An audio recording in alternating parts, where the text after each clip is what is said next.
सहनाववतु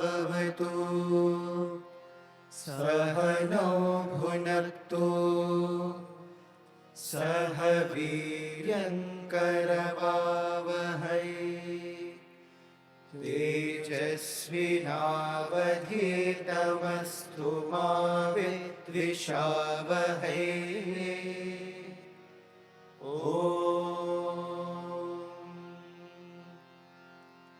शान्ति शान्ति शान्तिः. When God gives us a task to do, He also gives us the strength to do it. If we are surrendered enough.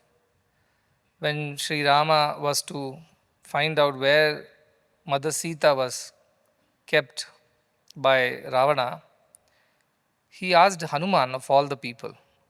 And of all the people, he gave Hanuman his ring and said, give it to Mother Sita on the other side of the sea. How to go? The whole army needed a bridge, but Hanuman did not need one. Sri Rama said, you just leap over and then you will reach the other side. That's almost an impossible task by every limited imagination of any being. But Hanuman was not so much concerned about the problem of jumping across the sea, because he knew that when Sri Rama has given him the task to do this, he will also give him the strength to do that. But did Hanuman grow wings? No. Did Hanuman find some new technique of jumping? No. Did Hanuman become anything else, anything different than what he was to achieve this task? No. He simply was surrendered to the task given by Sri Rama, and he submitted himself to Sri Rama in complete obedience. And he just made an effort to jump, and lo and behold, as they say, he flew right across the sea and landed on the other side. And there he, of course, delivered the ring and did his task that was given by Sri Rama. When I was reading through these books, imagine all these books were written in 2022, not in 2026. That time I myself had not read most of the scriptures. The only intention was to ensure that the time that was given to us during COVID lockdown was to be utilized in a proper way. And more than anything else, the thought that really was on top of my mind was, how can people, while they are all stuck inside their homes, still have positivity in life when so much of uncertainty is lingering? And nobody knew what the cure for COVID was. This was 2020 actually, not even 22. 20 is when we started, when the lockdowns were announced, and then we came back and we did not know where to go and what to do. That's when I worried that all these people will be stuck in their homes. They won't have income, they won't go to their jobs, they won't be able to meet their loved ones. And then this uncertainty of a disease that they do not know a cure for would eat them up, would trouble them. So what could be their rescue? What could be their refuge in these testing times? And the only thing that came to my mind was scriptures and all the knowledge that is hidden within our scriptures. Why not we share that with everyone? But I had never read any scripture except Kathopanishad, which I was just reading once in a while having my morning tea. But it did kind of suck me into it. So I did read some, but that was more for my own personal joy. I did not learn Sanskrit methodically through grammar and the process, the structure. So there was even more difficulty. I would read only the English, I will skip the Sanskrit shlokas and read English translations alone. But then when this occurred to me, I just felt intuitively that this is divine decree. There is something that is to be done at this time. So when I myself read these books, I am actually very surprised, to be very honest. I think, did all this happen at all? It feels like I am reading somebody else's book. Of course, it was all lectures given as audios and videos, and then all those were translated and made into books. But just the depth of it, just the magnitude of it, and continuous basis for almost a year and a half. Continuous basis. We started with simple Master the Mind series, then we moved into Upanishads, we moved into Narad Bhakti Sutras, We also came back later to Ashtavakra Gita and Bhagavad Gita. Now all these happened during that short period of time, most of it. And before that in my life I had not read any of these scriptures, not diligently in Sanskrit, maybe translations and summaries of these in different books. But now I look back and see who did this. Who was responsible for this? And if you tell you were responsible, we have the evidence, we have the videos, I would still say no, it wasn't me. Well, I know that with a limited human comprehension in the mind and not educated in the scriptures methodically like it happens in most of the mathas, this wasn't possible. This wasn't possible. Efforts were put. So now you would say, oh, so it just you downloaded from the universe and it happened. No, I did put efforts. Every day I would read up for a couple of hours. I will read through various scriptures. I'll have 2-3 versions of the scriptures interpreted by different Swamijis, and I would read through all of them. And then I would also listen to some of the YouTube talks of some of the Swamijis just to gain an understanding. And then whatever I felt would be my understanding, that is what I was trying to share. It was a summary of all, but it also was unique because it was from the perspective of our own present circumstances about this mission. Because most of these books written by various Swamijis were not running any service mission. They were pure Vedantic institutions which were only teaching Vedanta as a part of their job. But it had to be interpreted practically for the use of everyone in our ashram and beyond. So this had to be a new way of looking at things.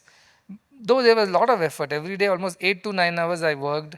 That is, when I wake up I will read for 2-3 hours, then I'll come and speak for 2-3 hours, then in post lunch I will read for 2-3 hours, then again I'll come in the evening and speak for 2-3 hours.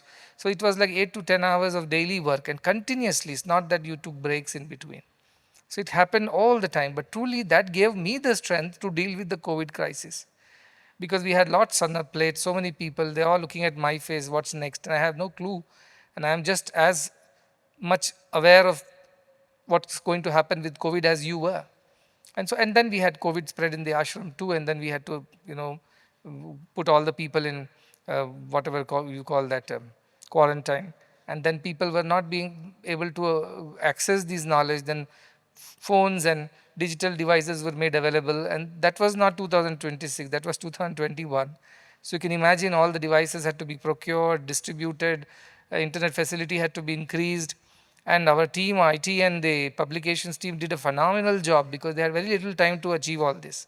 But they did everything and more than their might to ensure that the knowledge was continuously flowing like anesthesia. So people were admitted in ICUs, people were in the hospital wards, people were in isolation and quarantine, but at the same time they were having access to all this knowledge and they were listening, and many people gave feedback that this is the only thing that keeps us calm in these hospital circumstances. Imagine the ICUs with those beeping sounds of the machines and all the trauma that just an hour ago somebody died next to you and then probably one more is dying on the other side, and you are in between sandwich, you don't know what's your fate. And all that you can do is listen to Ashtavakra Gita, listen to Bhagavad Gita, listen to Upanishads and keep positive. That was so important to keep everybody positive. So I think this actually very much was ordained divinely. If somebody tells that, no, you did it, yes, there is evidence that physically, seemingly, I did it because I am on the video, my voice is what is recorded. But if you ask me who did it, the body did not do it, the mind did not do it. There is something supreme in you, in me, that did it. It was chosen to be done this way. So many times I myself would come back and be surprised with what happened. But all I'm saying is that when I'm reading these books myself, I am myself surprised, See, that is the clear indication that you are not the doer. And if you tell me you have to take the credit for it, I would feel like a thief. Or what I should take the credit for it? I did not do it. This knowledge was always there. It was meant to reach you. I was only a conduit. I was only an instrument. So this is the idea the Jñānis live. They have all the knowledge, they have all the understanding, but they can never accept the doership or enjoyership of things. That is truly Ashtavakra in action. There is nothing beyond that. You do your things as it comes to you, you put your best efforts. It's not that you sit and assume things will happen. No, you put your best efforts and leave the rest to God. And then from there the divine takes over and does more than what you ever expect, the disproportionate results. And look at when you do it for the Loka Sangraha, for the benefit of all, not for your personal, promotion that I am a Swamiji who is very good at giving discourses and I conduct satsangs and I conduct all these kinds of activities. Not for that sake. It was never meant for that sake. It was only meant to keep everybody spiritually aligned and positive and hopeful. And that actually this whole thing achieved. Today we are just rereading it because a lot of new people have joined. And should there be another COVID, I don't have to repeat myself. You would have all this knowledge for yourself. So COVID doesn't happen only once in a century. It can happen any time. COVID, what I mean is calamities, distress, setbacks, challenges, failures, traumas. They happen to everybody every day in some way or the other. So how to deal with all of that? Ashtavakra is the key. Ashtavakra is the master key. Actually, not even the key. It is the master key which takes care of everything. So last shloka in page number 65, 70th shloka, we had read Brahmabhutamidam sarvam kinchin nasti iti nishchayi alakshasya spuranaha shuddhaha swabhavenaiva shamyati. The person who has that knowledge, spurana, means it automatically emanates from him.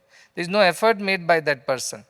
He has reached that state where the knowledge emanates spontaneously. What kind of knowledge? Alakshya, which cannot be grasped by any means. It comes to those who are meant to receive it. Yamaivaisha virunite tena labhyo tasyaisha atma vimrute tanuswam, he mentioned yesterday or day before. The one whom he chooses, it reveals itself to that person. Whom does it choose? That self, that knowledge? The one who is ready. Yoga sansiddhaha, who is ready in that yoga. Who is ready in the yoga? Tatparaha samyatendriya, who has controlled all the senses and the mind. Such a person is ready to receive this knowledge. And when such a person is very ready, the knowledge itself comes to the person. Like what happened during the COVID. It came to me. Efforts were there. Physically there were efforts, but it came to you. Why? Because you were ready to receive it. Why? Because you were ready to do it for others' sake. It was not for your own personal sake. And that's the key. The moment selfish mind turns into selfless, its possibilities are infinite. It becomes limitless. It becomes God's mind. Like the river becoming the ocean, it becomes the entirety of the ocean, not one part of the ocean. Everything becomes, every part of the ocean. So imagine the limitedness of a river. It can only do so much in its life. The moment it merges in the ocean, it becomes the infinite ocean. So that is the idea. Alakshya spurna shuddha, they are pure, they are selfless. Swabhavenaiva, because of their nature is like that, they are selfless by nature. Shamyati, they don't have to have any disturbance, they are always at peace. There is nothing like controlling, restraining, because they are always steady. Brahmabhutamidam sarvam, and they look at the whole world as illusory, like a dream. Maya mayamidam akhilam hitva, brahmapadam tam pravishaviditva says, Bhajagovindam, Bhajagovindam. Adi Shankara. Consider all this as Maya, dream, an illusion, a magic show. Considering that, enter the state of Brahman, knowing that it is not worth chasing after shadows. These are not real. So why run behind these things? Just stay. What comes to you, it's fine by natural ways. But you don't run after anything. You don't have to hanker after things. So kinchit nasti, all this does not really exist. The rope is there. Snake does not exist. That understanding if somebody develops, with confirmed mind, nishchayi, with conviction, with experience, not as a theory, such a person is always at peace. Because he has realized that truth. He is always at peace. What should he run after? Nothing. So this is the beauty of this shloka, and one nice story is there from Vasishtha Ramayana here. See, Rama as a teenager, he became very interested in spirituality, like some of you become spiritual, sudden interest comes. And that is why I say teach spirituality to teenagers. That is the most important phase of your life when you should learn spirituality. Once you grow out of that age, you harden. Then molding you is very difficult. And younger than that, you are too young to teach you anything serious. So the best time to teach is when you just entering your 12, 13 years, and then you continue till you're 19, 20. And during that time, if you're intensely spiritual, your foundations are set. Nothing can shake you in your life. That is why even here, today they told me that small children also come for satsang. What should we do with them? Should they leave after satsang? I told, let them not come for satsang, I said. Because what will they understand of what I teach? Let them be their place. Let these teenagers, I think we have taken this for 9th onwards. So 9 is approximately 15 years old like. So from there they start learning and then they will understand it better is our thing. So there is a story in Vasishtha Ramayana about how a prince is not willing to sleep and then there is this nanny who is trying to put him to sleep. So she tells a story. And the story is written here, small version. I'll just read. It says that a story from the Vashishta Ramayana speaks of 3 princes. 2 were never born and 1 was not born from a womb. After their relatives passed away, they left the kingdom and sat beneath 3 trees, 2 that had not grown and 1 that had not flowered or had no seeds. They ate fruits not found on the trees, then bathed in 3 rivers, 2 that were dry and 1 was without water. They reached a kingdom atop a hill where there were 3 palaces, 2 unbuilt and 1 was yet to be built. They found 3 vessels, 2 unbroken and 1 not made. They cooked rice that had never been grown and fed 3 brahmanas, 2 without mouths and 1 without a stomach. That was the story the nanny tells the young prince who is not willing to sleep. The illusory nature of the world. It all appears real, but none of this is real. That's what is the story all about. I believe Rama became so spiritually charged that he lost interest in the ways of the world. He said, I don't want to be the king. I don't want to deal with this world. Who wants to be that? I want to abide in the self after that. Looking at that, Dasharatha got very worried. That what are you teaching? He told Vasishtha, what are you teaching Sri Rama? He's a young boy, he's meant to rule this kingdom. I'm training him to be the next king. And here you teach him all these kind of Vedanta, Ashtavakra and nonsense.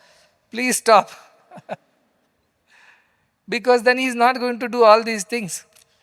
Then Vasishtha says to Rama, no, you cannot afford to not engage in the world.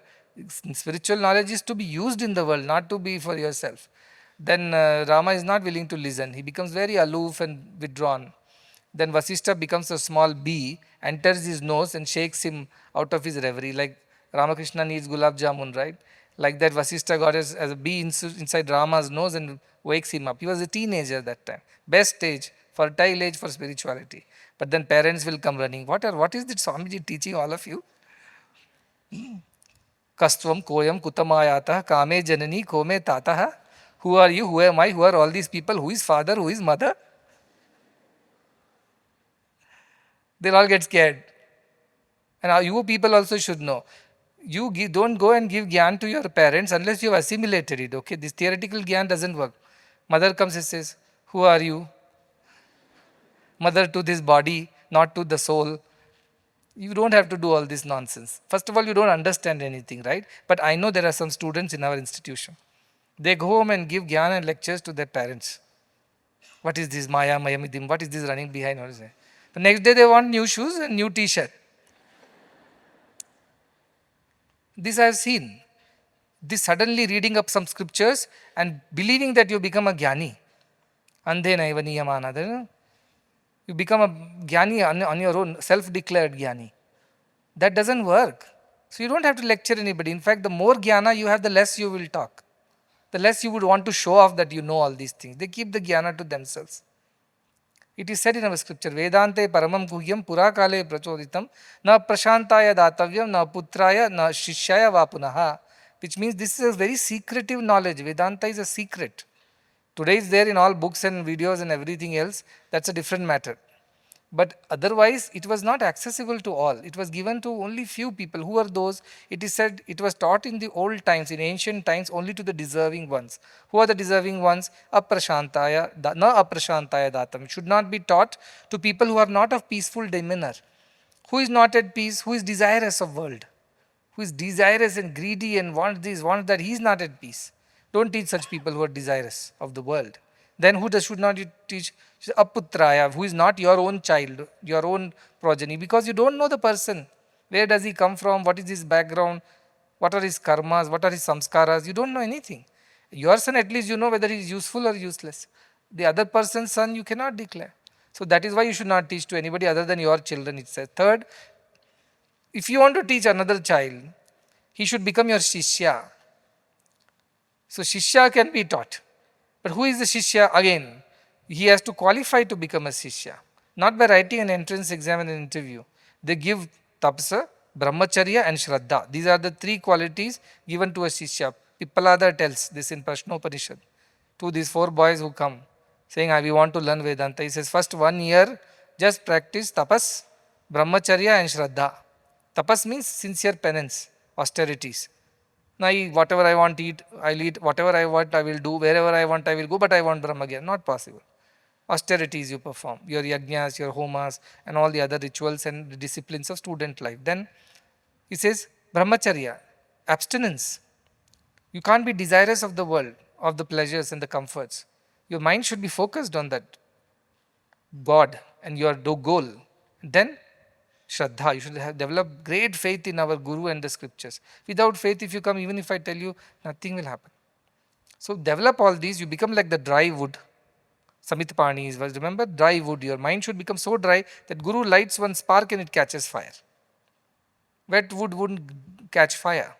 So that kind of qualifications were there for somebody to even come to a Guru and learn. And Gurus would test them like anything. They wouldn't just pass on this knowledge. So you are getting this because it's a part of your syllabus and things like that. Either you want it or not, you listen to it. But just because you listen to something and you understood something of your own, and maybe a few days you are feeling very nice and elevated, don't go and lecture others. This is a bad habit. Many people after those sessions suddenly became gurus. I've seen a lot of them on YouTube now. They left the institution, they thought they already know the wisdom, and they started off their lectures and courses and things like that. And a lot of people became their followers also. Good for them, I'm not saying it's not. But have you assimilated, understood, experienced it? See, if you are repeating like a parrot from a book, believe you me, AI is doing a phenomenal job of it. Somebody sent me a Sanskrit AI, and they sent me the sound of the chanting, so perfect in Sanskritam. It sounds like some real where the Pandits are chanting. It won't make a mistake also anywhere because it is fed with the whatever the knowledge and algorithms. So it is not about transferring knowledge. It is about transforming the learner. And there is a huge difference between the two. Transferring knowledge from one person to another is easy. That doesn't take much effort. Transforming the other person in the process is not easy. That is why Guru's job is very difficult job. That's why Gurus are placed right on top. Why? Because their job is to transform people, not just give knowledge, not just inform people, transform people. And transform means they should change. Form should change into something else, irreversibly. That's not easy. You see how am I struggling? I taught all this during COVID and I thought, oh, everybody has learnt it now, all are Brahmagyanis. And half of them started thinking also they are Brahmagyanis. 5 years down the line, all those knowledge is gone. Because we got so busy with all the other things, suddenly is there somewhere in the backside of a head, but it is not applied every time. Egos rise, clashes rise, some small skirmishes come, then we have these issues, then emotional, all traumas. Don't I see all that? Which means what? Knowledge was only reaching you, but it was not transforming you. Maybe to some extent, I'm not saying from A to B you have come for sure, but to go to Z, it's a still long way. And unless every day we listen to this and practice, you will not reach anywhere, you know. You will keep going in circles. That is what Dandravyamana, that our scriptures is going round and round and thinking we are progressing. We don't progress if we don't practice. By now, 5 years of continuous discourses and being in this ashram, doing all these things, everybody should have been like perfect sthita prajnas. Nothing moves you, nothing shakes you, nothing disturbs you, no desires, everybody is pure selfless. Not a single desire in anybody's mind, not doership, not enjoyership. It should have become like that. But this much effort it takes, giving you a practical, like not just teaching you theory, giving you a practical lab to work out all those experiments. Despite that, if it's taking so much effort, so you can imagine the job of a guru. He has to be at it. But I don't want to give a halfway through. I want to see that transformation. So that is the best Guru Dakshina. Nobody else can pay for Guru for what he is except by following and practicing and experiencing that. Next sloka is on page number 67, 1871. In similar tone, it says, Shuddha spurana rupasya drishya bhavam apashyatah kva vidhi kvacha vairagyam kva tyaga kva shamopiva.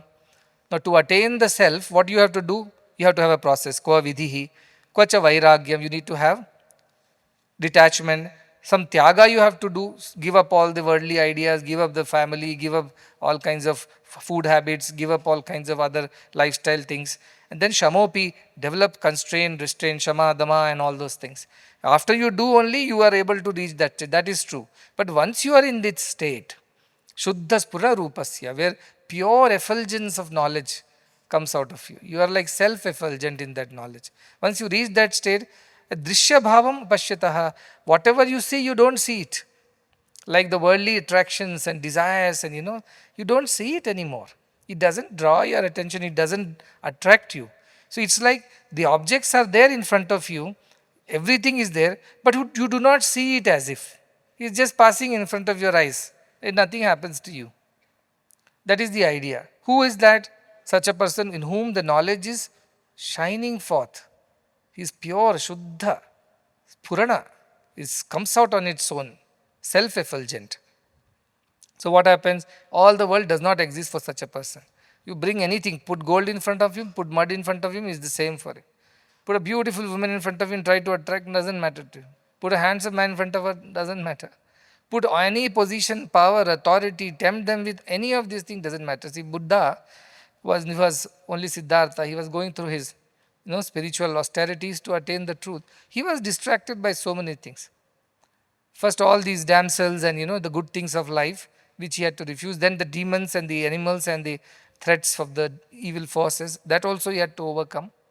So it's not easy. One has to go through the process. Don't misinterpret the shloka as what is the need for the shloka. Second line says, what is the need for a process? What is the need for detachment? What is the need for sacrifices? What is the need for constraints and restraints and control? It's for those who have already become self-effulgent, not for everybody.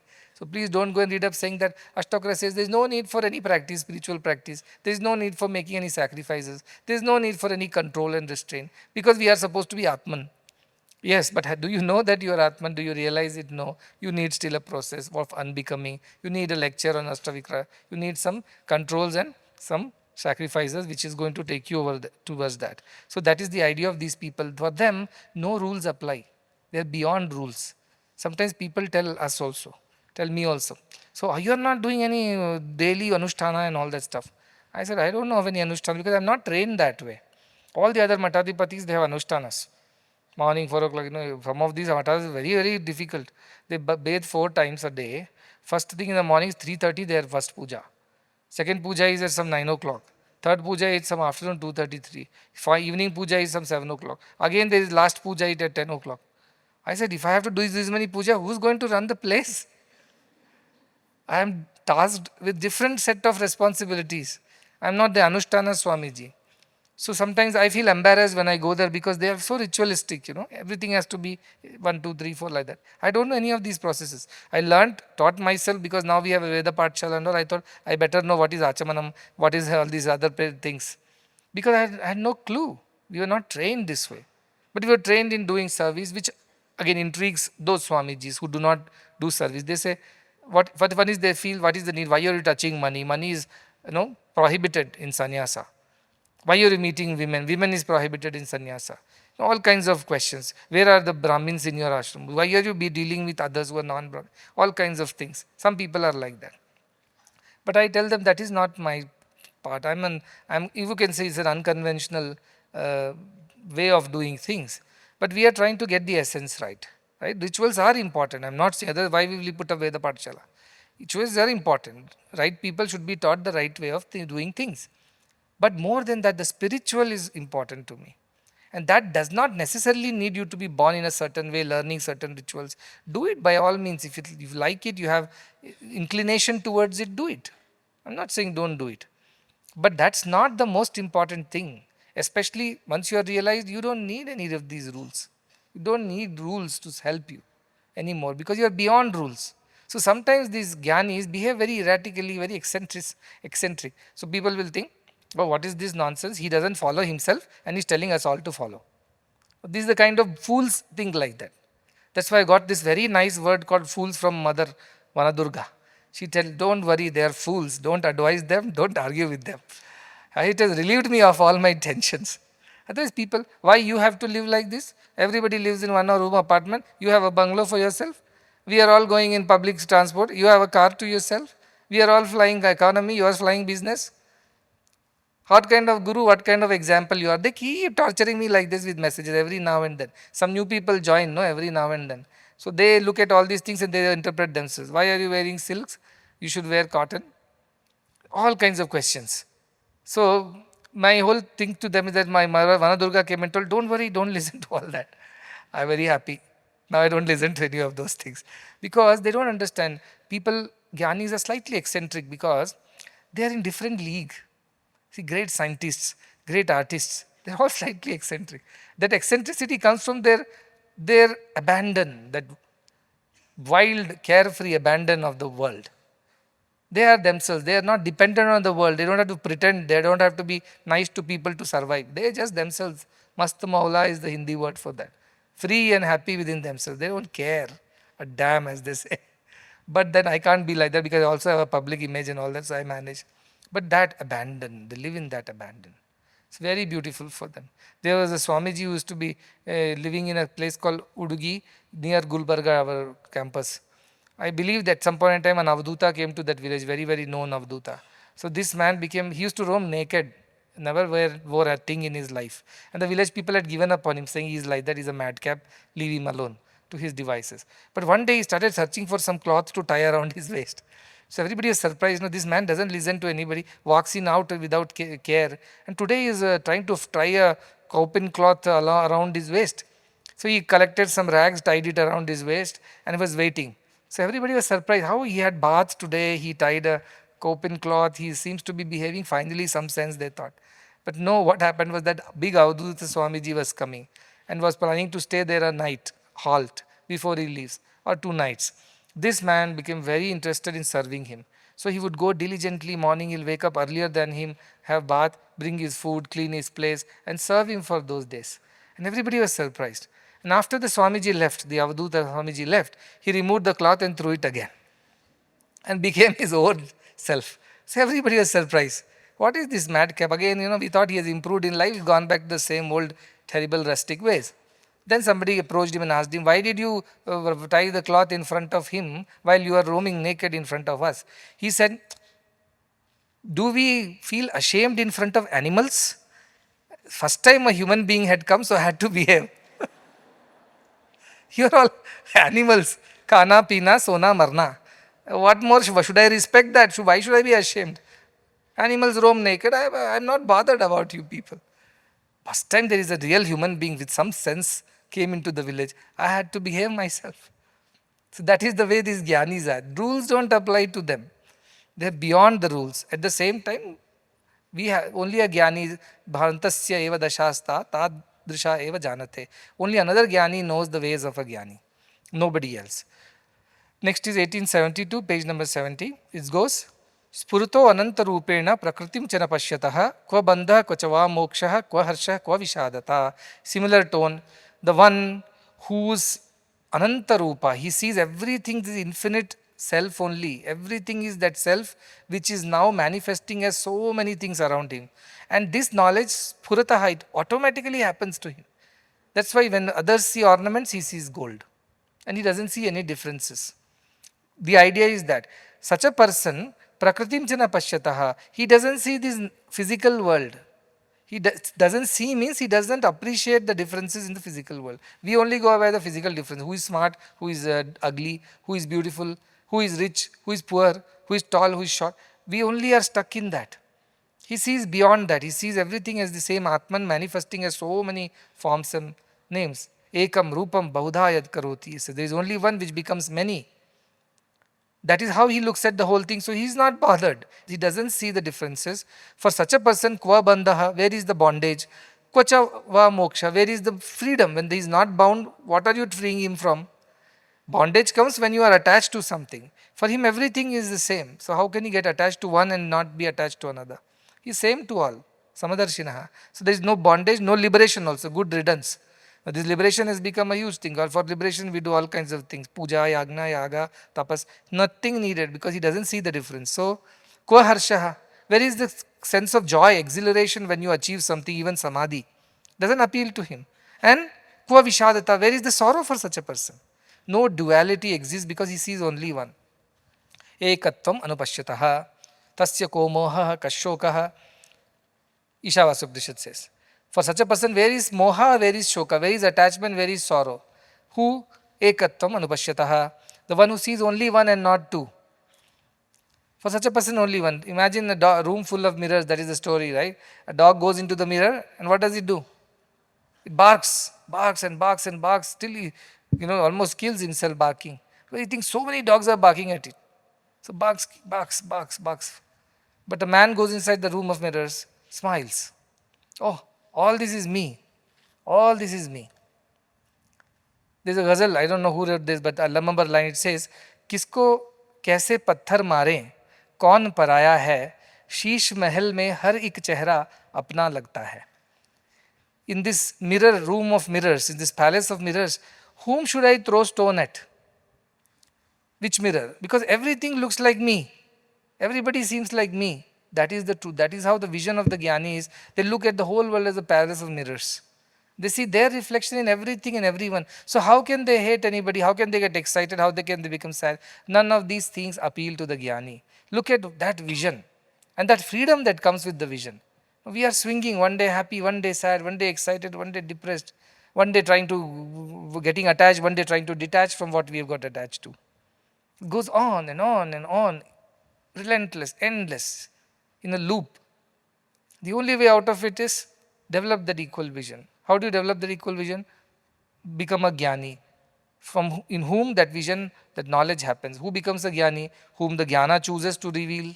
Whom does the Jnana, the self chooses to reveal? The one who is ready for it. Who is ready for it? The one who is desireless. Look at the whole thing goes back. One word of our scripture is desirelessness. Get that right, everything goes right. But how to become desireless? This is my people, my family, my thing, my assets, my country, everything stops there. The buck stops there. But if you can't be desireless, jnana won't happen to you. You try and as you may. You try your tapas, you try hanging upside down, you do anything, hold your breath. It's not going to happen to you. Temporary reliefs may happen, but permanent wisdom won't happen. Why? Because you have not become desireless. So if after 5 years of COVID, if it is not happened to you, after listening to all the scriptures, that's why it says, na medaya na bahuna shrutena, by just intelligence and by listening to it several times, you don't get it.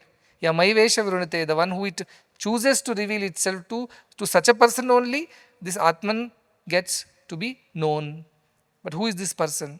Selfless, desireless person. So ultimately we boil down and go back again and again to the same old word that we are all very familiar with, desirelessness, selflessness.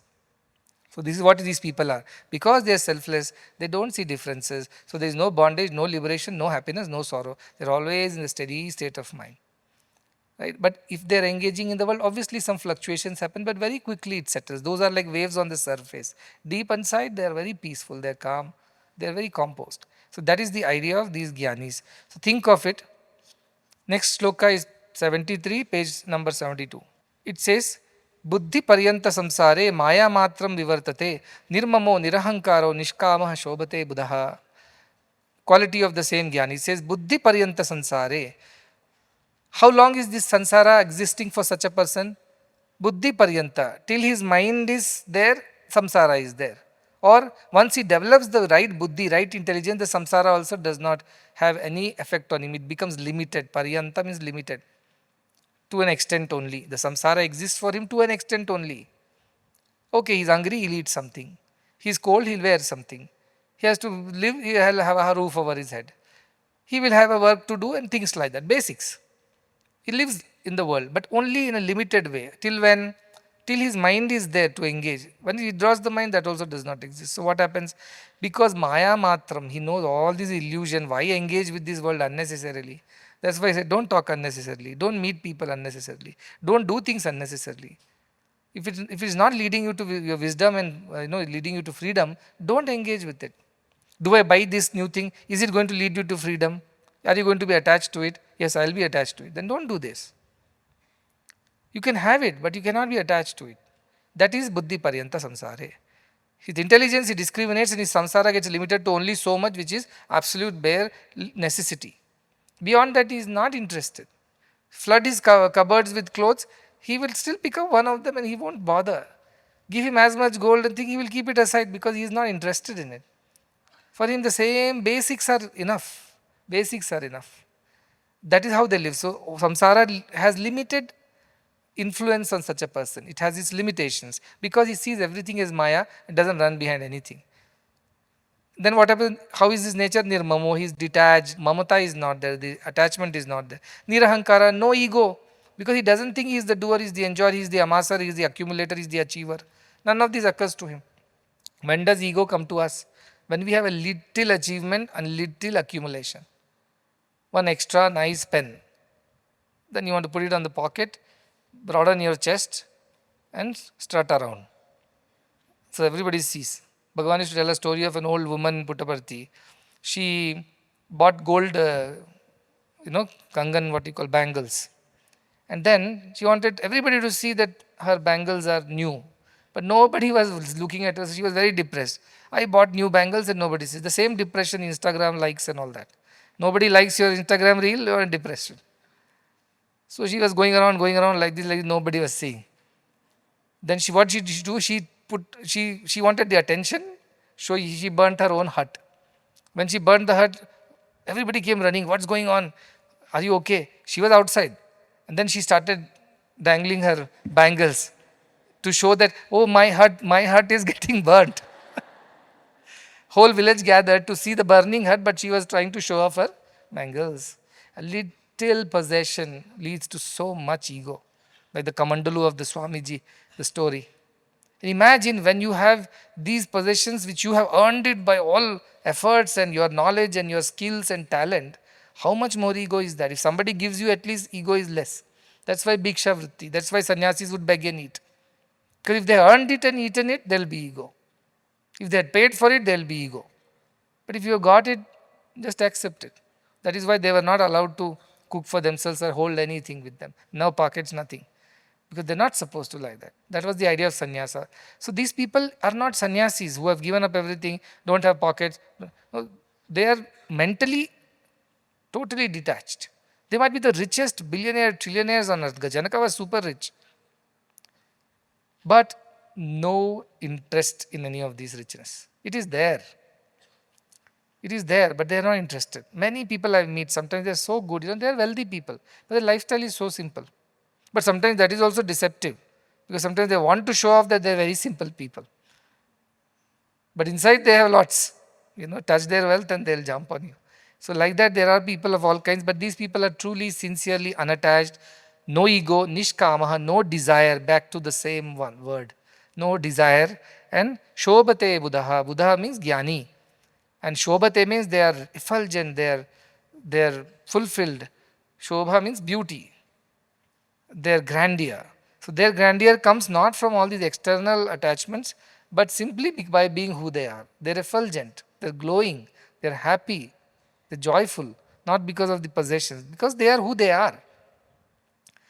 Developing that kind of detachment and egolessness is a big task, and desirelessness. But I keep telling, see, in this place, it is very easy, very, very easy comparatively. Why? Because your needs are very less. You don't need too much. Whatever you need has been provided for. I need to have my own house, not needed. Quarters are there. I need to have my own car, not needed. Vehicles are there. I need to have my own food, not necessary. Canteens are there. I need to have my own clothing, not necessary. Uniforms are there. I need to have my own job as I please, not necessary. There are service opportunities. I need to do service in this way, not necessary. Whatever is available, you do. I will start my own project under my own name, not necessary. There are enough projects here, join any one of them. But still people are not happy. They want to have that identity and acknowledgement. I did this, I started it. So that is where we get stuck. See, if in this place, if you cannot achieve what this Ashtavakra is asking, then where will we achieve? In other places, you have to pay your own rents, get your own house, find your own car transport, find your own clothes, buy it with your own money, pay for your own food. Imagine how much more ego it will be. So much more, because I have worked outside, right, for some time. I have also earned money. I also have had possessions, and I checked how much ego it brings. You upgrade your car from a small one to a sedan, ego goes up multiple times. You buy a bigger flat from 1 BHK, you move into 2 BHK, your ego goes up disproportionately. You are starting to wear branded clothes and watches and shoes and belts, your ego goes up. Everything now you want to live in a certain way. One thing you purchase with so-called your own earned money, your ego will go up. Beg and take, what ego you will have? Beggars cannot have ego. This ashram is like that. Yes, you are working, you are getting some salary is a part of that. I tell them, take it as prasadam. And many of the people, even they return the salary back to us. They don't even keep it, saying, Swamiji, everything you are giving, I am a bachelor after all, what are my needs? And why should I hoard and hide? You are there, I am dependent on God, it's okay. But I said, no, for the sake of maintaining some sense of, equality, you please to deal with it. But don't keep spending unnecessarily. You got salary, you keep it, you use it correctly, and you don't need it, it's accumulated. Give back to somebody who needs it more. Help someone. That's all you need to do. Because your needs are all met. The way of life, when you are totally dependent on God, is something else. You ask me, I can only tell you how amazing this life is. It is also hard work like everybody else, but the rewards are disproportionately high. The freedom, there is no fear. Where I am going to live, what I am going to eat tomorrow. One word, just one word that I want to eat this. I know that every single household in this ashram, and even somebody who is watching me from Bangalore, Hyderabad, will send, oh, you want this laddu? I'll ask for one, I'll receive 100. Because you are living a selfless life. See where it takes you. In Bangalore, I have to go purchase a laddu and eat for myself. Today, I don't have to do anything. I just have to mention, I feel like eating this. Everybody is ready to prepare. I have to say, no, don't take from others. These boys struggle. People keep sending gifts. I told, what will I do this? I keep distributing it back with the fear that I hope it doesn't go back to the neighbor. So I tell these boys, please match these gifts to this. I tell you, this is half the work for them, managing these things. Without that, they can do more work. What I am saying is that abundance follows those who are selfless and desireless. You have to experience that to believe in it. If you don't even try, then what do you know about it? Try it and see. And I know it doesn't fail. It does much more than what you... Maybe there will be testing times in the beginning. Your convictions have to be tested. Your belief has to be tested. But once you pass that test, abundance follows. Abundance follows. And I have no shame on telling that everything that I have is given by somebody. None of it is my earning. I might be raising funds for the whole mission. That's a part of my duty. It is not something special I am doing. I have been tasked with that. So I am going around raising funds, running the institutions for free, giving people what they require. But I don't feel I am giving and you better listen to me. No, that's a part of my job. If somebody else takes this position tomorrow, he or she also will have to do the same thing without any ego. But what is that you are doing with all these things? You have to question yourself. I don't have to question you that. Ask yourself, is it the right usage of our time, energy, resources? Where that wrong usage happens, a desire arises. A desire arises and then makes us do all kinds of things. So please be watchful, because if you want to live a life like this, where nothing affects you, you remain peaceful all the time, and you are effulgent, radiant with that joy of self, then you have to get rid of your desires and possessions and attachments to the possession. I'm not saying possession means just go and give off. No, attachment to that. You know in your heart. If somebody takes it away from you, you should not cry. You lose it, you should not cry. That's a test, how attached you were. Many people say, no, I am not attached. It's all lying in the cupboard, I don't use it. But if it is gone out of the cupboard, then you know whether you are attached to it or not. That is the idea. So it's a very subtle thing. Please pay attention. 74th shloka. Akshayam gata santapam atmanam pashyato munehe kva vidya kva chava vishvam kva devo hoham mameti va. Another very beautiful shloka and a subtle thought is embedded here. It says Akshayam gata santapam. Akshayam means imperishable. The one who has reached that state of imperishability, immortality. Because bodies perish. But he doesn't identify with the body. He identifies with the self, which is imperishable. So he is imperishable. Then gata santapam. So all the sorrows are gone away. What is our biggest fear and sorrow? That we will die. After having accumulated, amassed, wanting to enjoy everything, suddenly we die. All this is gone. But this man is not bothered. Why? Because he is the self. He is not the body. So he is very clear. So he is akshayam. Then gata santapam. So all these santapa, all these troubles and worries and fears are gone. Atmanam pashyato munehe. He sees everything as the self. Who? The muni. Muni means the one who is silent. Why is silent? Because he has no disturbances. When do we speak? When a thought occurs, it translates into a word. He has no thoughts. That's why he is silent. Such a silent, thoughtless, desireless person, he is immortal already. And he has no fears, no anxiety, all santapas are gone. For such a person, kva vidya, where is the need for knowledge? Why should he read scriptures? Then Kvacha Vishwam. Why this need for the world? He doesn't need the world. World needs him. He doesn't need the world. Kva Vishwam. Kva Deho Aham Mametiva. Where is the need for this Deha? Body also he doesn't need. Body may need him because that needs to do so many things for the world. He is not attached to his body. And then how he thinks, body, I am the body, or body is mine, mameti. Both do not exist for such a person. See, it has gone one notch above. Know the example. I am not the book is mine. I am not the body is mine. To that extent we have learnt earlier. Even that we don't understand, but at least we know. He says, even mind does not exist to this person. I am not the body, correct, you understood. But body is mine? No, that also. Because body is also illusion. What is there to get attached to? So for such a person, this idea does not exist. And this word, one that I want to really work on is, I and mine is gone. That is dehoham or mameti, deha mama, mama deha. That also is gone. Then Kva Vidya. What is the Vidya? He says no need for any spiritual knowledge. Because we all think by attaining some reading some scriptures, attaining spiritual knowledge, we will become wiser.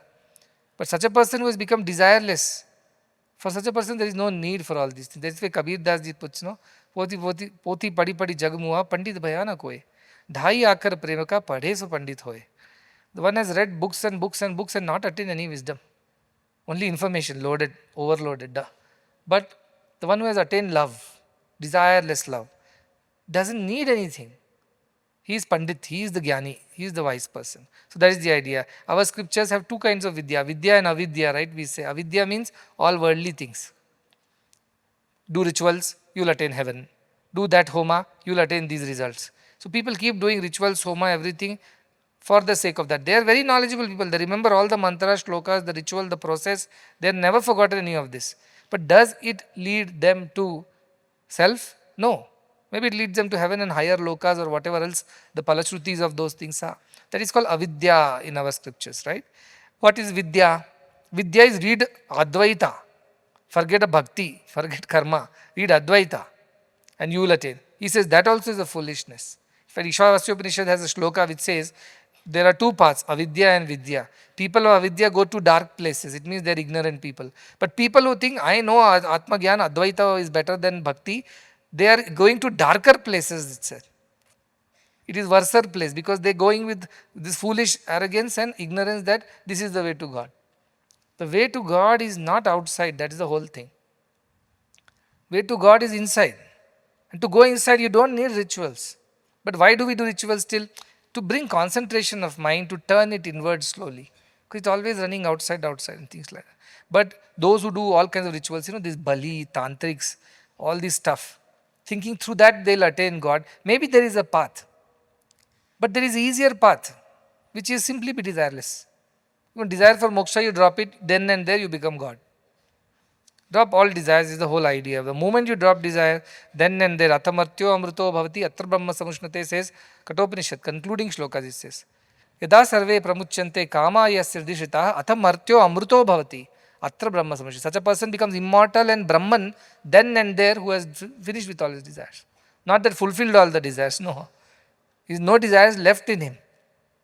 Fulfilling desires is never possible. You start one, another comes, another comes. So that is not how they become Brahman. They become Brahman because they don't entertain any desires. They are dependent on God, they are free. Whatever comes by will of God, fine. Doesn't come also, fine.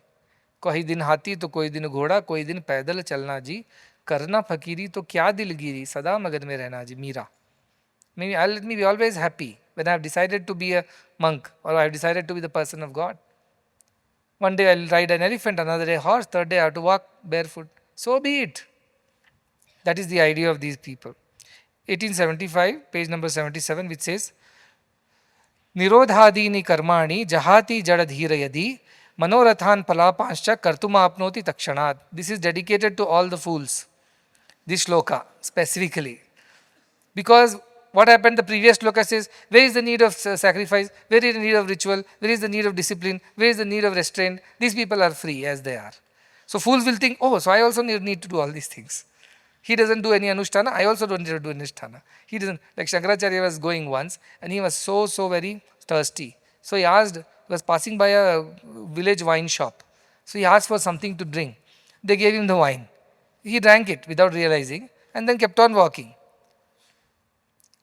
Then Shishyas thought, oh, he can drink, we also can drink. So they drank the wine and all collapsed over there. Idea is that these people are at another level. You can't compare yourself with them. So nirodhadini karmani, these actions like nirodha means restraint, control. Adi karmani means all kinds of other spiritual rituals that teaches you to be disciplined on the spiritual path. Jahati jadadhira yadi. The jadadhira means the one who is dull-headed, dull-witted, fool. If he gives up these activities of practices because the Ashtavakra says not required. If he also thinks I also reached and I'll give it up, then what happens? Manorathan pralapanscha. Manorathan means all kinds of desires. Pralapan means silly, petty, ugly, stupid desires. He'll get into those. How soon? Immediately. Tachanat. Immediately he'll fall into those bad ways because he has given up discipline. Why? Because he thought, my guru does not follow this discipline. Why should I follow? You are not the guru. You are not reached there yet. Once you reach there, it doesn't matter what car you drive, which house you live in, what clothes you wear, what food you eat. None of this matters. I was reading of someone, long back I had a lot of interest in these kapalikas and all that. Kapalikas are these tantrics. So I used to think, what do they do all day? How they sit in shamashana all night. They eat from raw flesh from the dead bodies. What kind of life that is ugly.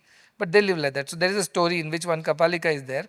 He gets some raw flesh from the one dead body which is floating in the river Ganges. He is in Himalayas. So he's hungry. He comes down to look for dead bodies because he can only eat dead flesh. Then he doesn't kill. They don't kill and eat, by the way. They only eat what is already dead. So he couldn't find anything. So he sees a dead body floating because many times in the old times, people will leave the dead people in the rivers to float by. So that animals eat it or whoever needs it. So he somehow catches all the dead body and draws some flesh from it and puts it in a pot and is boiling it to eat. Just then some normal people, were passing by. They saw this kapalika is ugly, he's eating the dead bodies of people and things like that. So one of them, out of curiosity, approaches him and says, how can you eat these things, terrible things? He said, you also eat if you want, taste and see, it is very tasty. So this man said, no, I can't eat this. He said, try, like that. He puts his hand inside the pot and takes out and that's a gulab jamun. This man sees it's a gulab jamun, not a piece of flesh. They are at another level is what I am saying. He may still eat flesh and still give you a gulab jamun out of it. You can't copy their ways and think you have already become that. So the fools, they try to copy them. Kauva chala hans ki chal, akir bula apni chal is one adage, which says, the crow tried to become the swan and forgot how to be a crow also now. Never became a swan, that's a different story. Forgot to be a crow too. So people are like that. Foolish people look at these people and say, they don't wear clothes, I also would not wear. They don't. But they do so many other things which you cannot do. They get all the respect. So yesterday also the ET fellow was saying, no, as a guru, why you gurus in India and all these people are worshipped in a certain way, right? Feet are washed, flowers are offered. Why is all these kinds of things are necessary? I told gurus don't need it. By somebody not doing it, they are not losing anything if they are real gurus, I mean. Now some people need it very badly. That's a different matter. Not me. So what happens then? Why do they need all these things? I think it's for the others to do. Others like to worship the guru. Gurus used to walk in hot sun and come without, now of course it's comfortable, but in those days, walk in hot sun barefoot. Once they come to the home, first thing you should do is to wash their feet, right? And I realized what it is because once I had gone to Sringeri and whole afternoon I was walking barefoot. And I'm not used to walking barefoot now because everywhere there are carpets or shoes or, in the car. So I was walking, it was hard concrete. So between this Guruji's, Jagat Guru's place to the temple, it's all hard floor. Without chappal, you're walking up and down. They are used to it, I'm not used to it. After some time, my feet started hurting. It was hot also, the floor was. So I was really looking for some peace, but nothing was there. And after that, we left and we reached this house of one of the pandits there, one of the priests. He had invited us to his house. So they come for these Dashara Yajnas and all. So I just visited on the way. The moment I entered the house, they just poured cold water on my feet. I tell you the relief I felt. I told all the blessings to you both, husband and wife. I was suffering with that burnt feet so long. The moment they poured cold water, I felt so relieved. Then I realized why Guru's feet were washed. It was meant for a reason. It was not to show off. It was meant as a part of our way to ease the Guru's suffering who has come walking in hot sun. Today it is different, but I felt the relief that day. The moment I felt relief, I felt like blessing them. They were just doing it ritualistically, but the relief that I felt really made my heart melt. I was suffering for last couple of hours with dry foot and burnt souls, but they helped me. So that is the idea. So I was telling the Gurus don't need all these things. Now just because Gurus are getting their feet washed, you also demand, wash my feet also. It doesn't work. People should come on their own, feel respect for you and do things for you. You don't demand these things, right? So like that, these fools don't understand. They look at this Guru and say, he doesn't do this, I'll also not do it. But they are at different level. Bhagavan used to give this example. When the queen, now she is no more, but when the queen would come, passing through the roads of London, all signals are open. The whole road is emptied. Her car passes first. Then somebody says, she doesn't follow traffic rule, why should I follow traffic rule?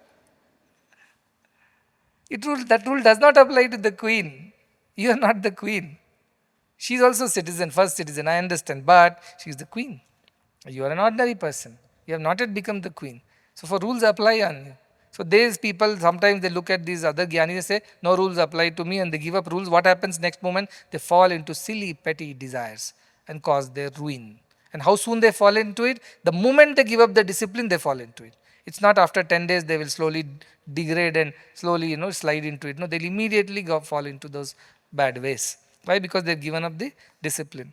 Next one it says, 76, Manda shrutvapi tadvastu na jahati vimudhatam nirvikalpo bahiryatnat antar vishayalalasaha. Again dedicated to fools. The sloka also, which says, Mandaha means fools, dull-witted ones. Shrutvapi tadvastu, even if they listen to all the scriptural truths, they understand nothing. Vastu means that supreme truth. Shrutvapi tadvastu na jahati vimudtam. They won't be able to give up their foolishness, their stupidity. How many ever times you tell them? They won't understand a word because they are fools. They're dull-witted, they're desirous, they're attached. They won't understand. Then, nirvikalpo bahiryatnat. Though outside they may look very peaceful, vibhuti, white dress, all that. Outside they look like embodiments of peace. Inside, antar vishayarasa, they're desirous of things. Nobody did Sairam to me today. Nobody gave me a seat to sit. Nobody acknowledged that I am also in the room. Nobody came and asked me how I am. You know who I am, how old I am, how many years I have been a devotee, all these are inside going on. Outside, because they have no choice, they try to behave peaceful. Who are these? Mandaha, fools, vimudhatam, they cannot give up their stupidity. So they listen to scriptures as if they are really understanding. They shake heads, take notes, but at the end, they don't understand anything. That is the idea. Ramayana Sulli, Ram kaun, Sita kaun, pata nahi. They don't understand anything. Bhagavan is to give a nice story. A lady goes to a satsang, Bhagavatam satsang, and then listens to the whole story of Krishna and shedding tears, continuously, copious tears, sitting right in the front row. So this Bhagavatar who is telling the story becomes very intrigued. He says, never in any of my pravachanas and discourses that somebody shed so many tears for Krishna. What a wonderful devotee I have found first time in my all. So he becomes very elated and goes and asks this old mother, Mother, you were shedding tears all throughout. So much devotion in your heart that it moved you to tears. He said, no. The book that you're using, you're bound it with a thread, black thread. It reminded me of my late husband who used to tie it around his waist. A similar thread. Maltadu they call it. That is what I was watching. Oh, that black thread is just like my husband's thread, and I was crying, remembering my husband, not listening to your Bhagavatam. So people are like that. Those foolish people cannot give up their foolish ways. They listen to me. I can tell them 100 times, do this, this is right, this is how it should be done. They would not change. They'll go back and do the same thing. Kutte ki pooch, that story. You bury the tail of the dog, the curved, crooked tail, in the ground for 10 years, pull it out, it will be the same. So they foolishness because they are desirous. They will not give up desires. They look very sophisticated, very complicated, very high-profiled spiritualists. Outside only. Inside they are so desirous, so very craving for all these petty things that they can never get out of it. That's why there are various ways, I call Uttamadhikari, the best devotees or best disciples, those, you don't have to tell them. Before you open your mouth, they understand. They are ready. Like dry wood catches fire.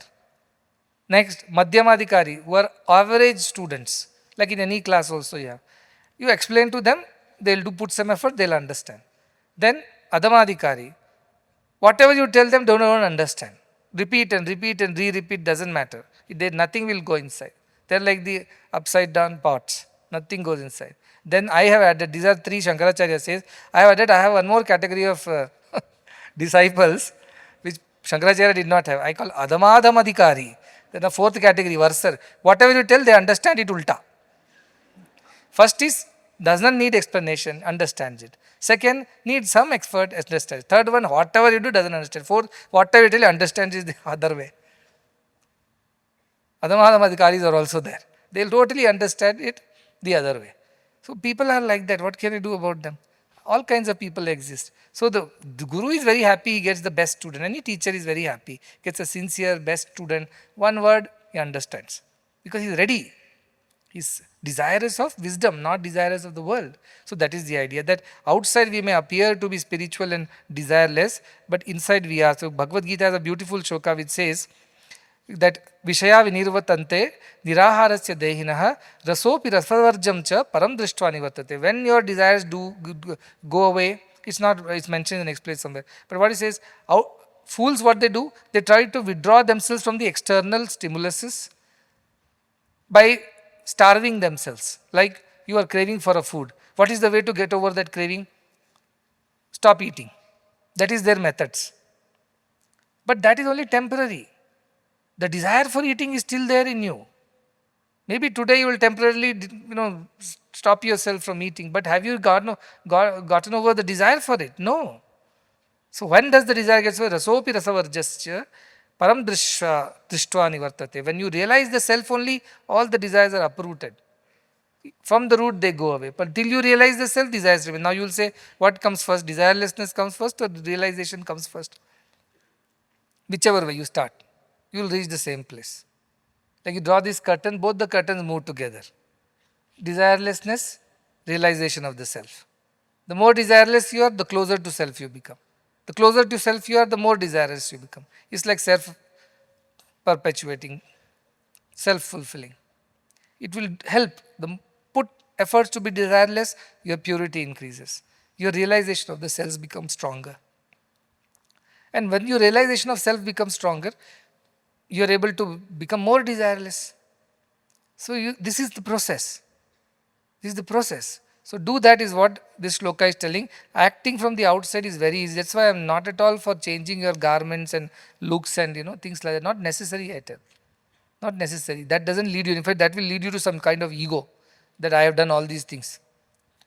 People write to me, I have served you, I have made sacrifices, made donations. Why am I suffering?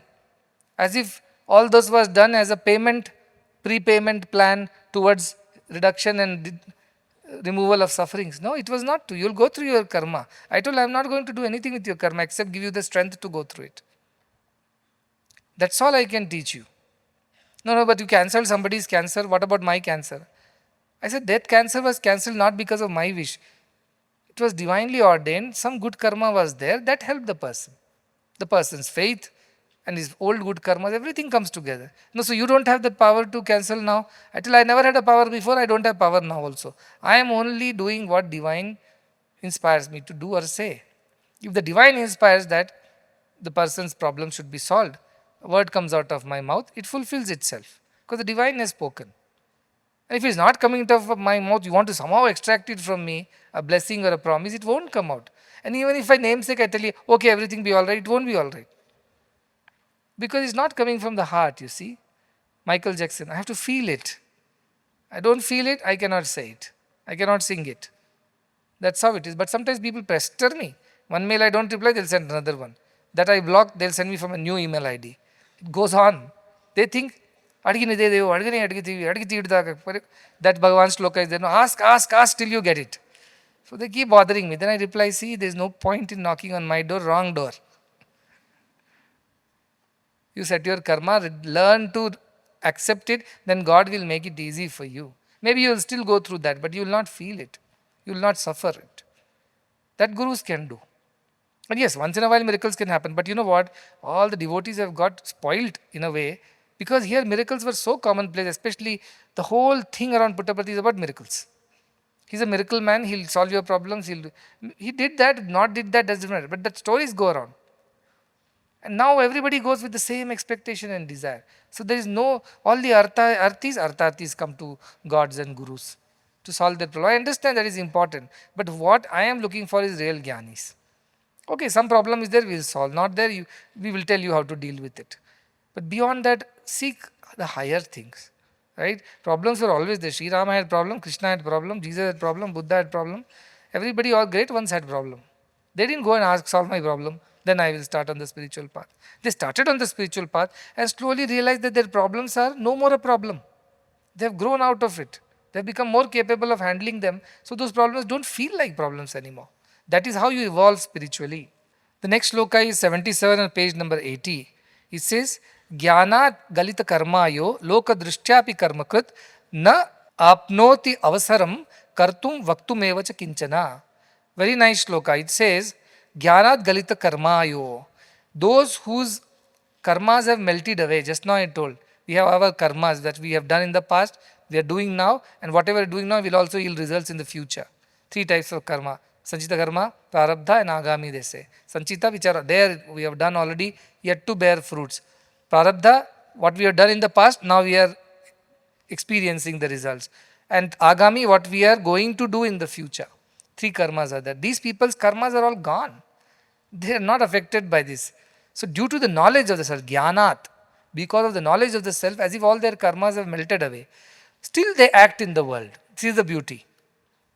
In the eyes of the world, it appears they are so busy, they are doing karmas, they are all the time engaged in action. But their karmas have all melted away. Even agami karma does not exist for them. They seem to be doing, it's like puppet dancing. This puppet seems to be dancing, but puppet is not dancing. Somebody is making the puppet dance. So puppet is not having any karma. It's the one who is making the puppet dance. The puppeteer is doing the things. So they are like that. Their karmas are not there. They are just behaving according to whatever has been destined.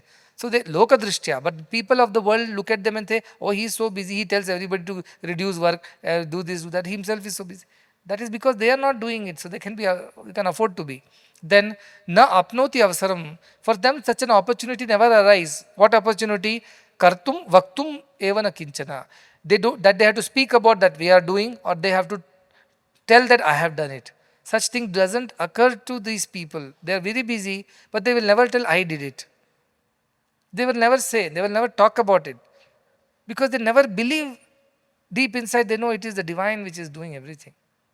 A group of people had come and here they were interviewing me. Sometime they said, so Swamiji, tell me how do you do this, all these things. I told, that day I was in a very spiritual mood, I was not giving practical answers. So I gave one philosophical answer. You know what, we are all instruments of God. The divine does it through all of us. We don't do anything. They said, so all this is done by the divine. I am just an instrument. They said, don't be so modest. Please tell us how did you do it. Loka drishtya.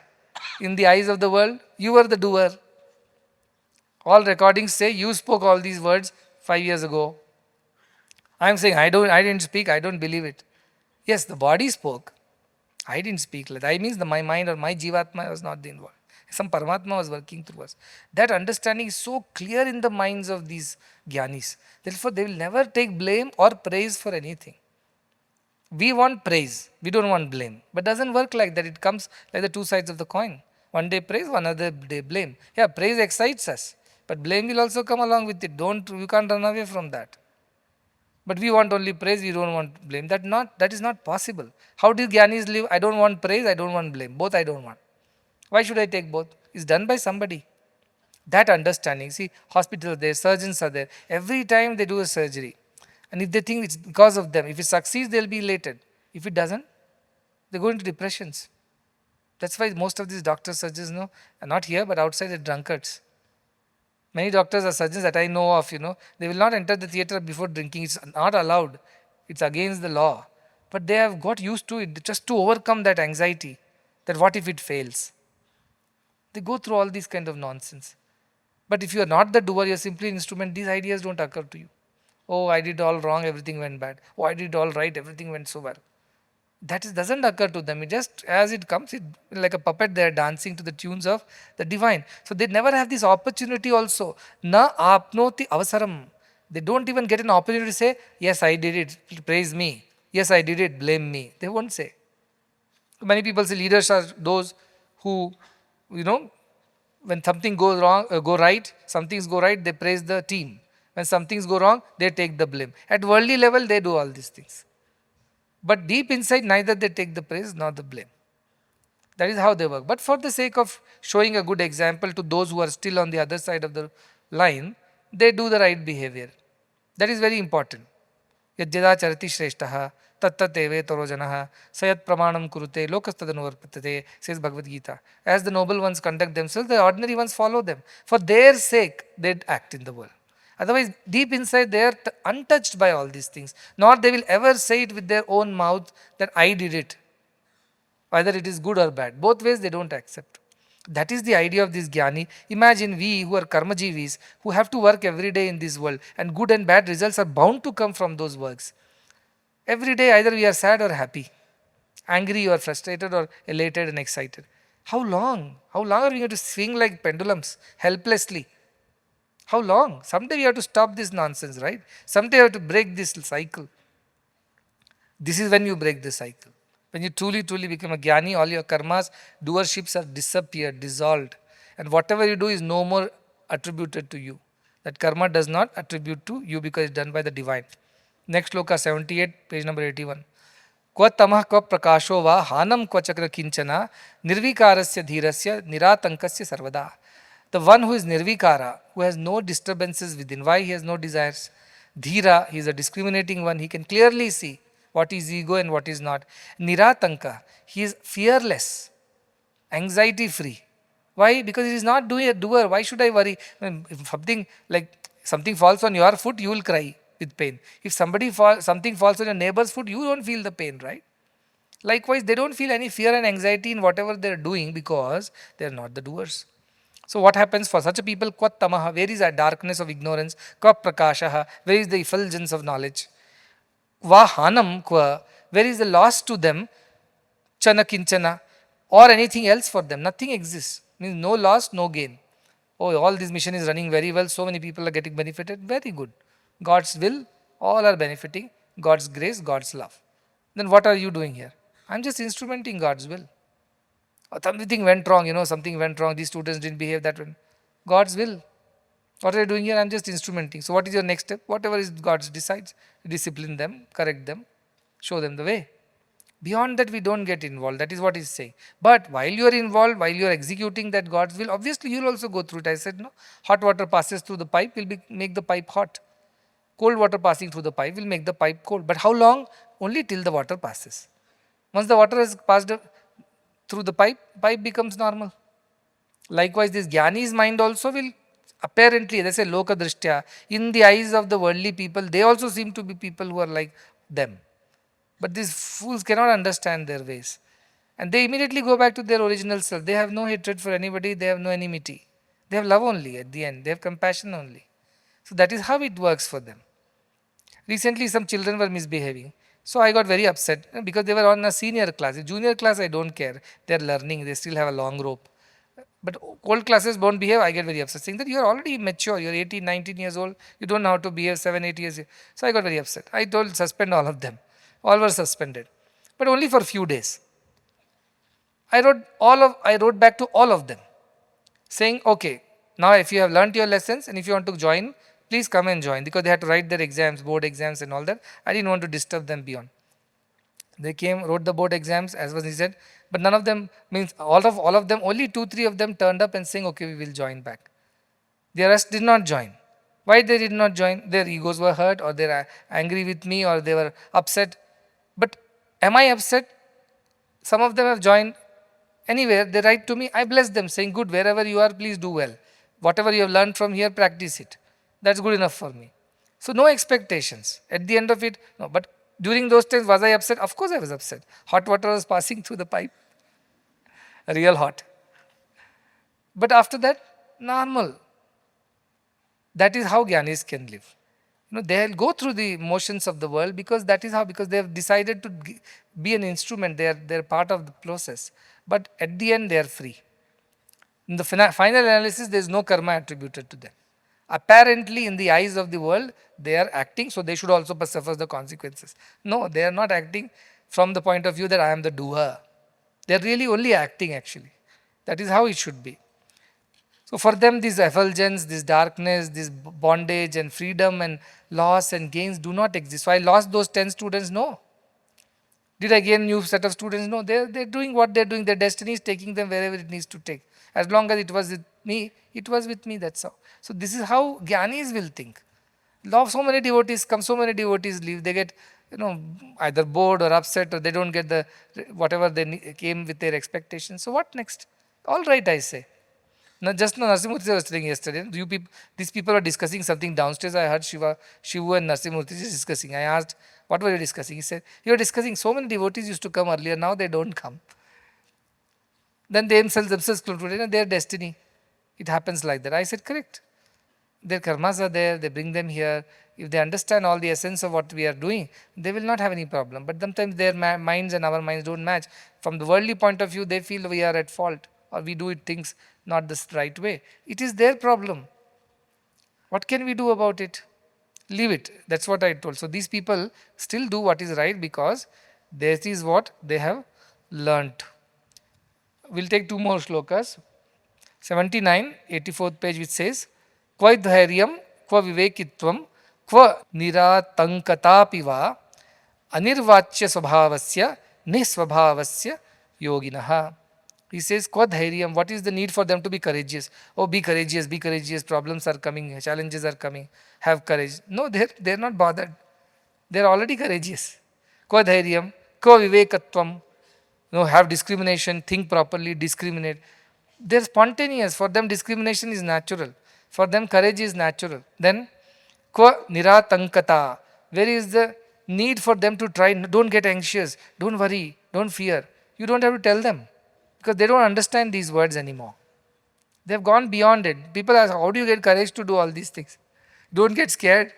Don't worry. I told, when you speak like this, only I get scared. Otherwise, I was good on my own. You come and scare me. How? I told, I don't know how. God knows. When my medical college was starting, the most scared was the man beside me. He came, schools are okay, university is also okay, hospital also is okay. What is this new madness of medical college? And I think people came and gave him unsolicited advice. What is this Swamiji trying to do? I was still younger, right? Now I'm 5 years older. So I look a little more serious. Actually, during COVID, I changed my attire because nobody was taking me seriously. They thought, who is this boy? What is he trying to do? Is he really a Swamiji like that? No signs of Swamiji because they only judge you from outside. So I used to wear kurta pajama and roam around. Everybody said, this looks very ordinary. Very ordinary. They don't take me seriously. So then one day I changed to dhoti, Angavastram. Then one minister came. He saw me after many days. He said, this is correct. You look like a Swamiji now, he said. I told, thank you. Now I'll continue. So these were like those COVID times. Even though I was wearing Angavastram, still people were very scared. So he came and told me one day, very, very scared and very anxious. He told me, how are we going to do this medical college? How are we going to finish? These are very big projects. You know what I told him? To his misery. Even I don't know, I told him. So he got even scared. What? You also don't know. I thought at least somebody knows what's happening here. This is pure madness. I said, I don't know, but somebody knows. I know it will happen. I don't know how it will happen. That's all I told.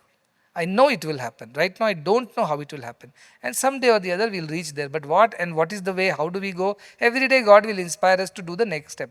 And we will go. And we have taken so many steps since 5 years. So, now also if you ask me, what is next 5 years? Like these people are asking, what is your plan for the next 10 years, 15 years? I told, I am not sitting and making plans like this. Yadayat kartum ayati. Whatever comes by divine will, we will do that. Nothing else. We are inspired. We are spurata. We are inspired from inside and we do things. We are not planning based on advice. Of course, how to do it, we sit down, we plan. A surgery has to be planned, a construction has to be planned, all that. But what has to be done, it comes to us.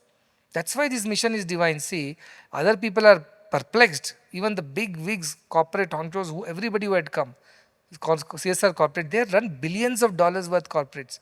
From HCL to Tata, TCS, they all were here. They say, how? I tell them, it's divine.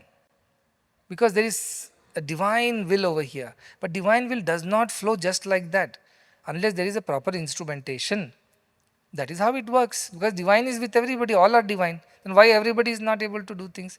Because they are not pure, they are not selfless, they are not perfect instrument. That's why it is not happening. So divine is looking for instruments to do his work. Imagine if everybody turns into a good instrument of the divine, whole world will change in no time.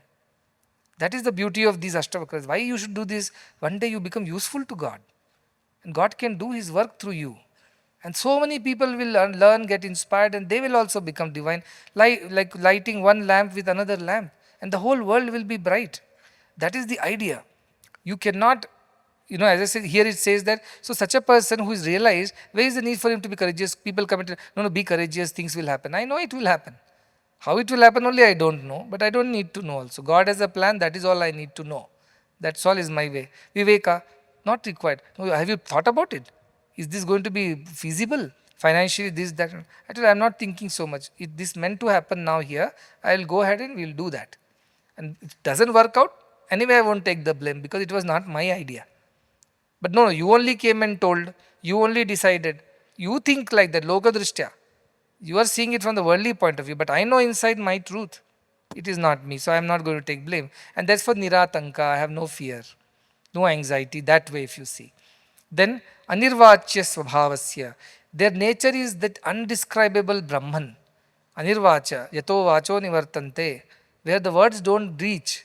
Their nature cannot be described in words. You can't put it in words. Their swabhava. Nihi swabhavasya yogina. Swabhava has been used in two ways here.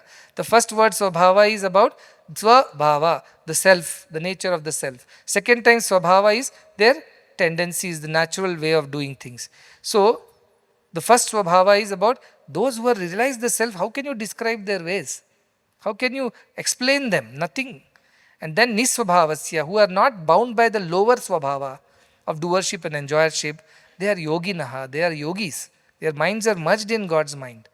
That is the yoga. Yoga is the yuja, means to join, to yog, to connect. Their mind is connected to the divine, so all the information comes from there. Simply passes through them. That is the way they live. That is why they are fearless, niratanka. They don't need to be courageous. They know God is doing. And then viveka is not required. They don't have to think for themselves because somebody is thinking for them. That is the idea. So they're free. They're free. Imagine one thing you have to think. Just now somebody came. They have to buy a car, it seems. So much of discussion to buy one car. Which color, which model, new car, second-hand car, loan, not taking a loan. So much discussion. Why? Because mind is at work. Individuality is at work. If God was at work, no discussions at all. So that is how it happens. Bunde munde matir bhinna. Minds are different, so they think differently. We cannot change people's minds suddenly. But if everybody connects to the divine, all will get the same answers. That's why I tell our palakas and all these youngsters, see, when you want to take a decision, sit down and pray. And pray sincerely that God inspire all of us to think right. Think as you would think. And believe you me, at the end of the discussion, there will be only one answer. Majority also is not necessary. Everybody will have the same answer if everybody is connected to God. Majority does not mean right. Duryodhanas were much larger team than Pandavas. If you go by majority, then Kauravas were right. Not true.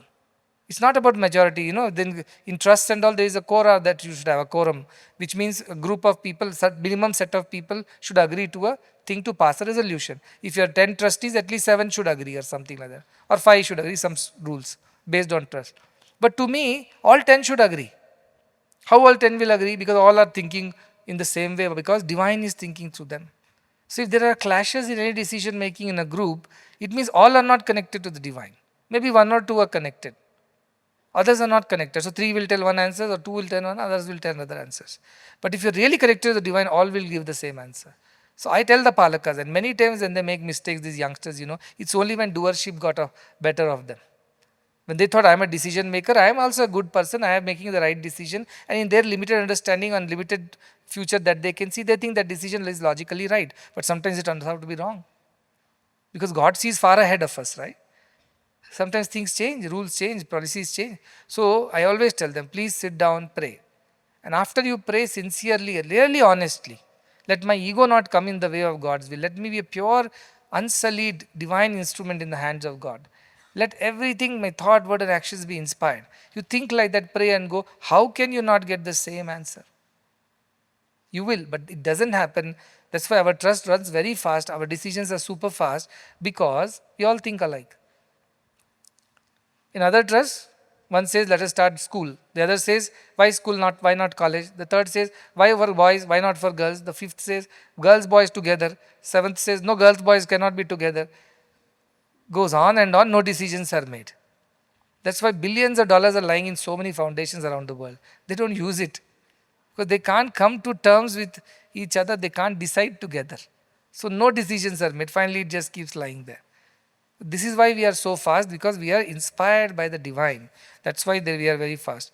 And one more shloka will take up, next page, shloka number 80, which says, Na svargo naiva narko jivan muktir na chaiva hi bahunatra ki muktena yoga drishtya na kinchana. Which says Swarga, Narka. This is another thing that we are very intrigued by. Oh, we do all wrong things, we'll go to Narka. And then in Garuda Purana, the Narka has various levels of torture, Like our police has no first degree, second degree, third degree, like that. They have torture.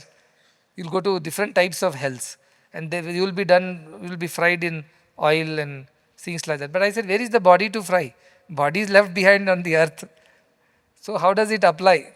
Mind will be fried, beja fry. Doesn't work.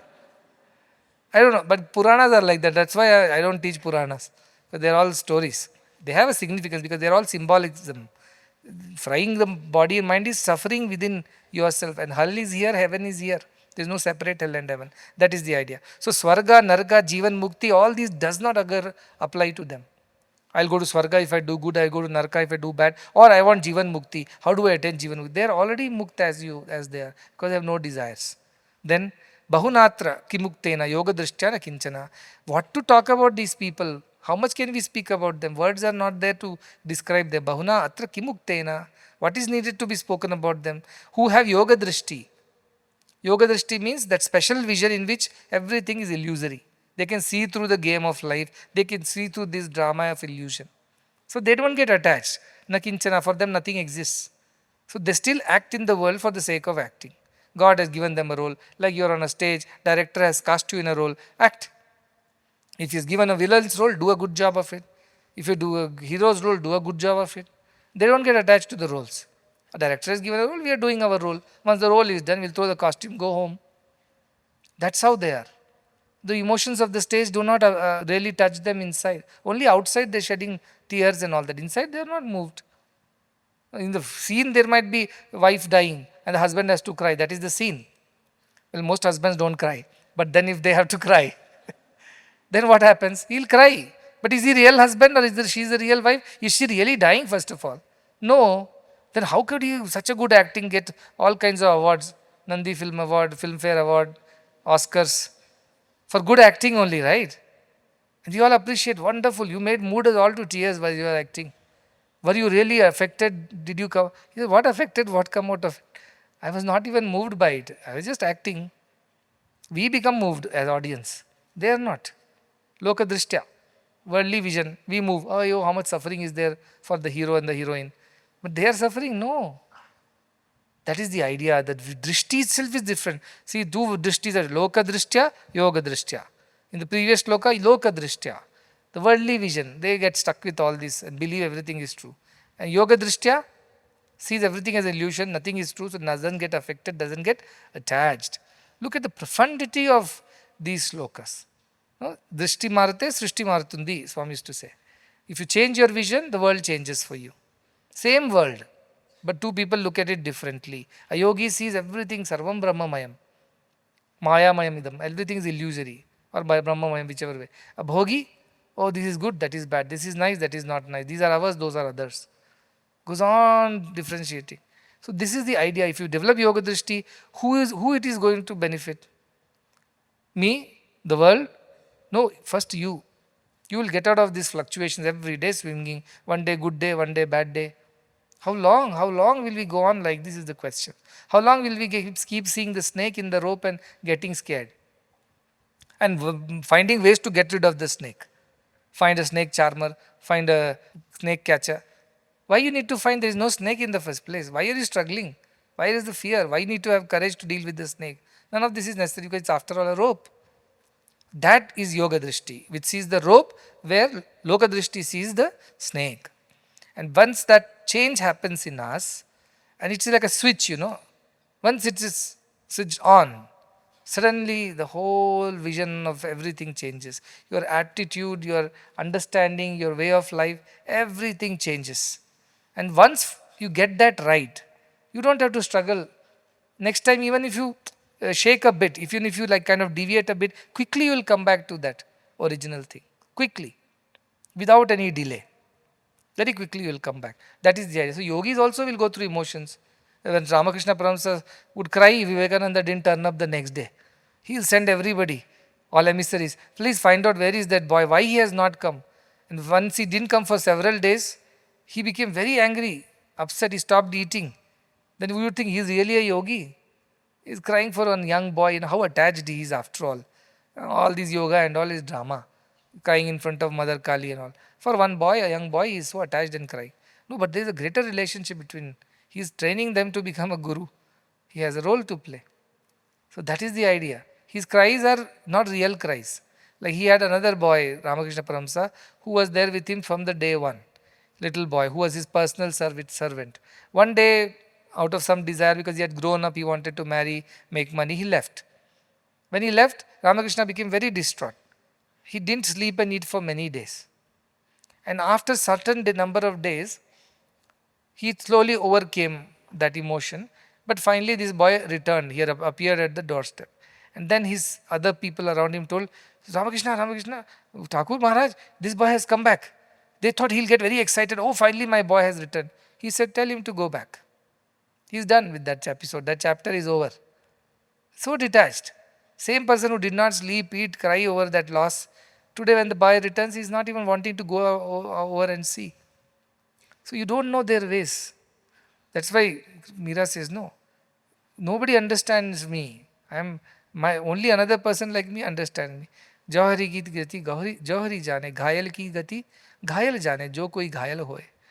The one who is really hurt or one who is wounded only will know the pain of another person who is wounded. Likewise, only a diamond tear knows another diamond tear. Or like they say, a thief knows another thief. Like that, only godly people understand other godly people. The worldly people have loka drishti, they will never be able to appreciate. They try to fit them into their molds. If he's a Swamiji, if he's a Jnānī, if he's a Brahma Jnānī, this is how his behavior should be. I said, no, in the morning, beard, ochre robe, Rudraksha mala, long hair, then you are a Brahma Jnānī. That is, even AI you search. Now they do know this ChatGPT creates all kinds of images. Our children are using all those. Put a ChatGPT, put out a picture of a Brahma Jnānī. Let us see what comes out of it. Can you try that? I guarantee you something like that will come out. Definitely a butcher with a knife is not going to come out of Brahma Jnānī. All I'm saying is that the mold, the societal molds and expectations are like that around spirituality, but that is not always true. That is one way, but that's not the only way. You can be spiritual as you are here and now. You don't have to change anything on the outside. Please wear good clothes, eat good food, but all in limitations, not with desire, but for the sake of maintaining the body. That is given to everybody. Once in a while, little indulgence is also okay, but only rare, once in a while. Not out of desire. One day you had it, you want to have it next day. Next day you had it, third day also you want it. Not like that. So little indulgence here is okay. You can have a Starbucks coffee and a little blueberry muffin once in a while. Every day you keep eating and you survive only on that. That's not right. You should be able to let go of it. Next day is not available. Oh, I want it now, otherwise I will not work. But I've seen people addicted to such things, coffees, and they cannot. So that is not these people's ways. There is a, why I tell you is that, see, not to say anything, but from the point of view that we will say, oh, are there people like this, like Krishna? Arjuna asked Krishna, Sita prajnasya ka bhasha samadhistasta keshava, Sita prajna kim prabhasheta kim asita vrajetakam. How are these Sita prajna? How do they behave, talk, walk, sit? See, Arjuna has not realized that Krishna himself is Sita prajna, because Arjuna has loka drishti. Krishna has yoga drishti. He thinks of Krishna also as a friend, a comrade, his own cousin, and cannot think of Krishna as the God supreme. Because he's seen Krishna getting angry, fighting with him, getting upset, getting desirous. He has only seen that Krishna on the outside. He could never have the yoga drishti to see Krishna. That's why Krishna says, Dadami divya chakshum. I give you special eyes, special vision, now see who I am. And then when Arjuna gets the yoga drishti, he sees Krishna's Vishwarupa. Then he realizes who Krishna is. So it's not given to everybody immediately. The idea is that how do you know how a Jnani should behave and how can I be like that? Be that Arjuna who has the yoga drishti. See how things are happening here in this very same place in the ashram. You have example, not only in me, in many people around. They are living like yogis. Some are visible, some are not. But they are unaffected, undisturbed, absolutely peace and equanimous. And great things get done by them. Because they have reached that higher state where none of these rules apply, yet everything they do. And God takes over and does through them. That's why amazing, miraculous things happen. And they asked me yesterday, what is a miracle? How do you define a miracle? I said, miracle is that which humans cannot comprehend and it is beyond human capacity. That's what we call as miracle. But God's powers are infinite, right? Like that, everything looks like a miracle because ordinary people cannot comprehend it. How can you not charge people? How do you run these institutions? How long will you run it? All these questions arise in their mind. I don't know. We don't charge because that's a principle and a policy. How long? I do not know. As long as God wills. They don't like these answers. They say, no, this is not logic. There is no rationale behind you. Are you even a good leader? Do you know what you are doing? You're playing with the lives of so many people who are dependent on this. I'm not doing anything. Everything God is doing. And therefore, I will just go with the flow. That is the idea of the Jnanis. And you have examples. See, if you didn't have example, you wouldn't know how does it know, how this Ashtavakra Gita applies. Are there people who are doing things like that? Are there situations in which these can be practiced? You would think like that. But here is right in front of you. You are a part of it. So enjoy this journey. Put efforts. Shraddhavan lavate jnanam. Put efforts, sincere efforts, and attain that wisdom. Got it? Did we get an image? ChatGPT version. See?